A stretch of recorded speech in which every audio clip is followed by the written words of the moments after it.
guys, it's Joel, and I'm at an awkward angle. I got to try and stay in the frame here. A lot of people, the most common question that we get on the website when people reach out through email is to be like, "Hey, your stuff's really cool. Thanks. How do I become a therapist? What are you? How long does it take? How does that work? How expensive is it? Do I have to go to school?" So I decided to do a really quick video about all of the different ways that you can go to school and become a therapist, because it seems to be something that a lot of people are really interested in. So first you've got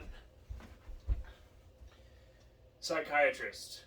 A lot of people are like, "Can you prescribe medication to me?" No, I can't. I'm a social worker. So if you want to be a psychiatrist, that's like the guy that sits in the chair with the pad and writes the script. You work in a hospital a lot of the time. You have to be in school for 12 years. It's very expensive to go to medical school. This is a medical degree. If you are a psychiatrist, you are an MD, and you are regulated by the AMA, the American Medical Association. So psychiatrists used to do what I do. They used to sit there and talk to you before they wrote the script. Irvin Yalom, a lot of the people who publish therapy books that you might read, back in the 80s and before, that's what they did. If you find one who's doing therapy now, like a lot of times they're 80 years old. Like there's just not a lot left because the profession changed so much. And when it changed, one of the things that it did is it required so much money to go to medical school that you needed to get a lot of billable hours. And so even writing scripts for 15 minutes with a person and getting reimbursed a couple $100s by insurance, or charging you out of pocket $200 or $300, that isn't very lucrative. Really, they need to do testing, they need to work in hospitals, they need to do forensic stuff. And so if you want to be a therapist, I don't think the psychiatrist is the best way to go. You could, but yeah, that's one way. So the next is psychologists. Clinical psychologists are under the APA.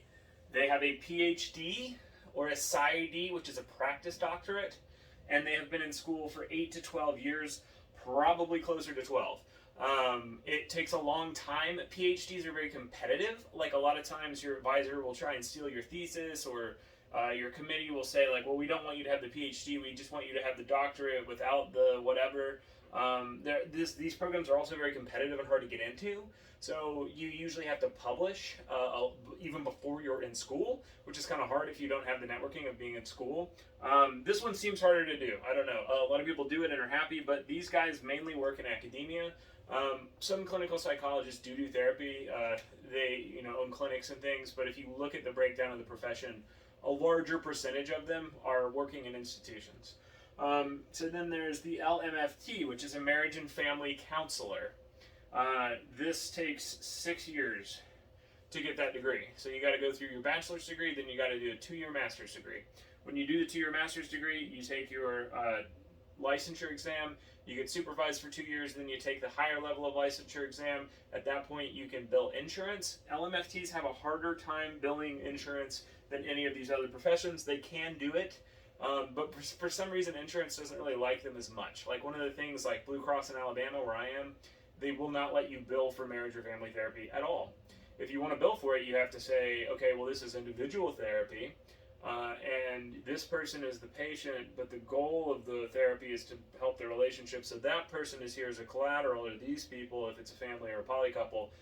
They're here as collateral to help with this goal, and I'm going to submit the insurance claim like I'm billing for individual.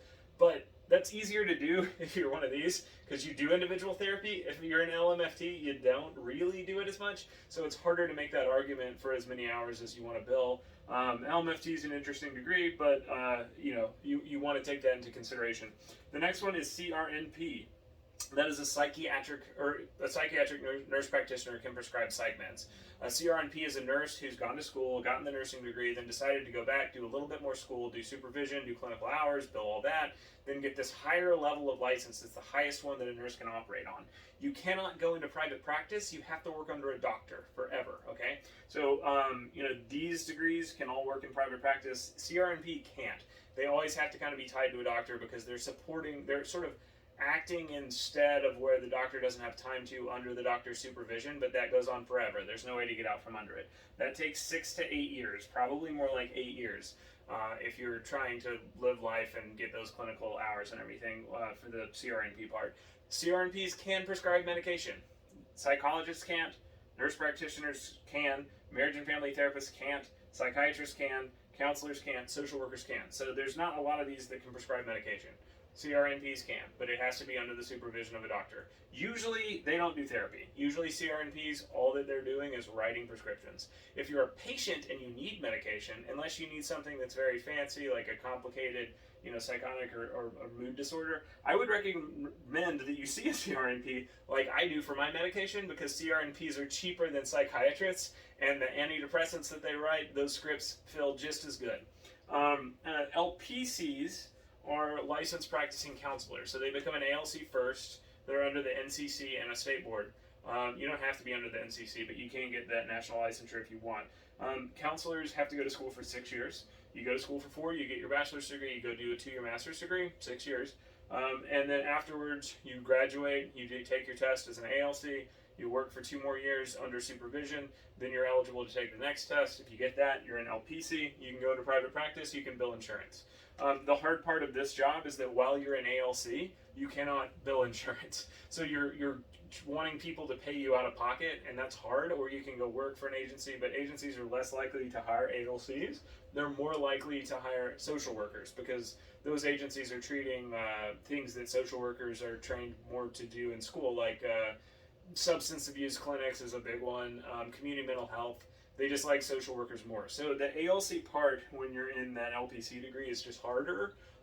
If you got connections and you got somebody who can throw you patients, or you don't have to have income that time, then you probably can do it. So the LICSW is what I am. That's a social worker. And social work, you can do 5 to 6 years, right? So that's what's kind of cool, is if you're watching this and you haven't gone to college yet, if you get your bachelor's degree in social work, right, then you can get the master's degree in only 1 year, which is really neat. Because if you get it in 1 year, then that's a super fast master's, and you're working faster. All of your board, all of these professions yield a license that will have a state board and will let you bill insurance, which you really need to do if you're going to go into private practice and do therapy. So if you can do that faster, this is the cheapest receipt for your education, the BSW to MSW social work thing. The downside is that social workers in school do not get very much therapy experience, and they don't, even in their internship, and they don't get very much therapy education. You can do it, you're licensed to do it, but a lot of that self-education is going to be you paying for CEs, you reading books, you digging into podcasts for 4 to 6 years, like I did, because I wanted to be a therapist, and everything that you're learning in school is more community, assessment, engagement, person in the environment, biopsychosocial lenses. It's social workers are looking at the whole system and how that affects the individual. So you're going to get more about racism, you're going to get more about discrimination, you're going to get more about minority populations, you're going to get more things about looking at research to come up with a plan to make tap water healthier in all of Flint, Michigan. LPCs and these other ones, they don't get that. They're looking at one person, and then what is wrong with that person? What is the pathology, right? And so the limitation of that is that sometimes it's not just something wrong with this person, right? And that's kind of why I like the social work lens, is like, maybe this person has a husband that beats them. And maybe this person is part of a population where their gender expression or sexuality or their race is not allowed, and that's making the anxiety. And so if I'm just medicating the anxiety, only looking at that person and not looking at the person in the environment like a social worker does, that doesn't work, because I'm not really addressing the root cause of it. Downside of being a social worker, you don't know that much about therapy when you get out of school. I'm kind of the opinion that no matter which one of these degrees you get, you don't know enough about therapy after school. Institutions just tend not to teach the stuff that you need to know. The education's expensive, but that's the reality. Thanks. Hope that's helpful. If you have a question, let me know.